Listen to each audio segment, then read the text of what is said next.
Pertanyaan pertama yaitu, jelaskan bagaimana konfigurasi elektron unsur litium berperan dalam proses penyimpanan dan pelepasan energi dalam baterai.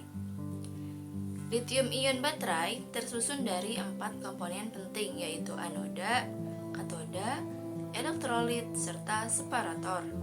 Pada proses pengisian, elektron dari katoda mengalir menuju anoda, sedangkan ion litium dalam sistem berpindah dari katoda menuju anoda melalui elektrolit.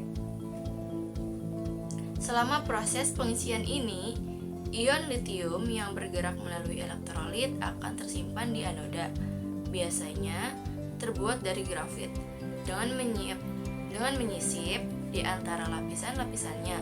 Sebaliknya, elektron yang mengalir melalui sirkuit eksternal menciptakan arus listrik yang dapat digunakan untuk mengisi daya perangkat. Ketika baterai digunakan, proses ini berlangsung secara terbalik, di mana ion litium berpindah kembali ke katoda melalui elektrolit. Sementara elektron mengalir melalui rangkaian eksternal untuk memberikan daya.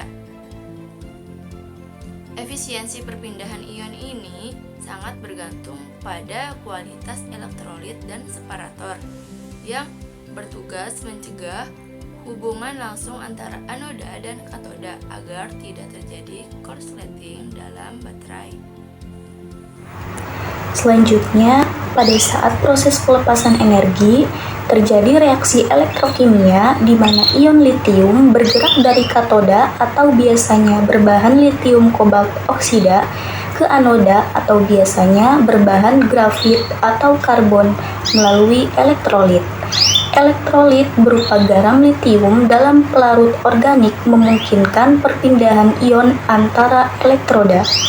Selama proses pengosongan, ion litium bergerak dari katoda ke anoda melalui elektrolit. Elektron mengalir dari katoda ke anoda melalui sirkuit eksternal, menciptakan arus listrik untuk perangkat.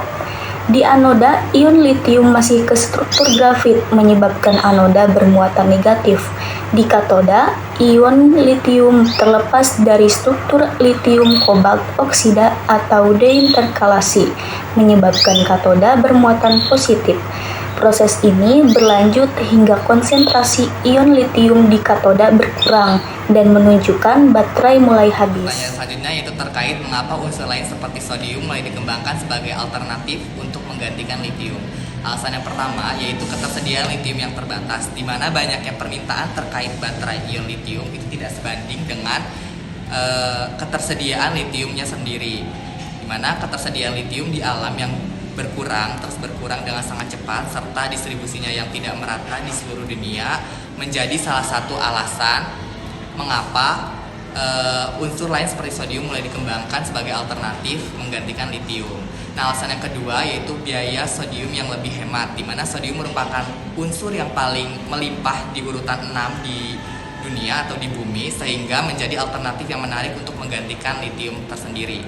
Alasan yang ketiga yaitu potensial reduksi oksidasi sodium yang lebih tinggi dari litium, di mana potensial reduksi oksidasi dari sodium terhadap elektroda hidrogen standar hanya sebesar 0,3 volt lebih tinggi dari litium, yang menjadikan sodium sangat menarik untuk baterai sekunder sebagai alternatif pengganti litium. Pertanyaan selanjutnya yaitu bandingkan kelebihan dan kekurangan baterai litium-ion dengan teknologi baterai lainnya. Adapun kelebihan dari litium-ion, yang pertama, ringan dibandingkan dengan baterai isi ulang lain dari berat yang sama. Yang kedua, memiliki kepadatan energi yang sangat tinggi sehingga banyak energi dapat disimpan di dalamnya. Yang ketiga, biaya hilang oleh baterai litium-ion adalah serendah 5% per bulan. Adapun kelebihan dari litium polimer, yang pertama, massa yang lebih ringan dan baterai ini dapat dibuat dengan berbagai bentuk dan ukuran. Adapun yang kedua, kapasitas yang lebih tinggi yang meningkatkan baterai ini memiliki daya berlebih.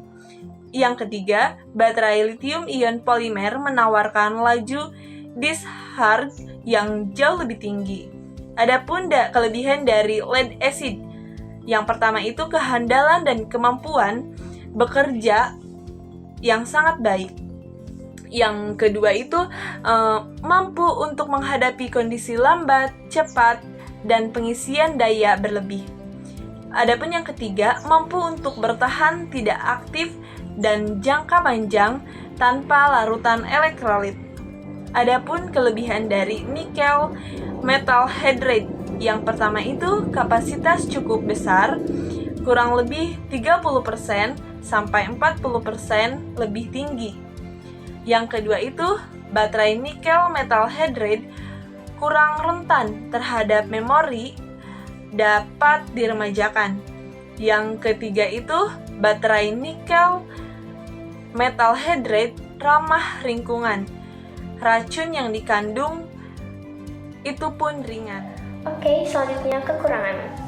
Yang pertama itu ada lithium ion. Terdapat 3 kekurangan. Yang pertama, itu memiliki lifetime lebih pendek dari 2-3 tahun dari tanggal pembuatan. Yang kedua, itu mengalami degradasi lebih cepat jika mereka terkena panas dibandingkan dengan paparan suhu normal, karena mereka sangat sensitif terhadap suhu tinggi. Yang ketiga itu ada hancur jika benar-benar habis. Oke, selanjutnya ada lithium polymer. Yang pertama itu lifetime yang lebih pendek daripada baterai NiMH. Mereka rata-rata hanya 300-400 siklus jika dirawat dengan baik. Yang kedua itu ada sensitif dan kimia. Dari baterai dapat menyebabkan kebakaran.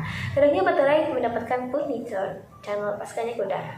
Yang ketiga itu membutuhkan perawatan khusus dalam cara mereka dibebankan, dibuang, dan disimpan. Perawatan dapat harga yang mahal.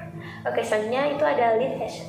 Yang pertama, itu pada iklim panas di mana suhu rata-rata adalah 92 derajat, siklus nikel metal hydride hidup baterai lead acid akan turun menjadi 50%. Yang kedua itu menyebabkan banyak kerusakan lingkungan pada skala pendek. Yang ketiga itu rentan terhadap korosi yang lebih sering terjadi baik karena elektrolisis atau overfilling. Korosi dapat menurunkan waktu hidup baterai dan harus dihindari melalui perawatan yang tepat tanpa larutan elektrolit. Oke, terakhir itu ada nikel metal hydride. Yang pertama itu memiliki service life discharge, mengurangi layanan hidup. Yang kedua itu membutuhkan algoritma biaya yang kompleks, sensitif untuk menjual karena mahal. Yang ketiga itu tidak menyerap overcharge dengan baik, typical charge harus tetap rendah. Sekian, terima kasih.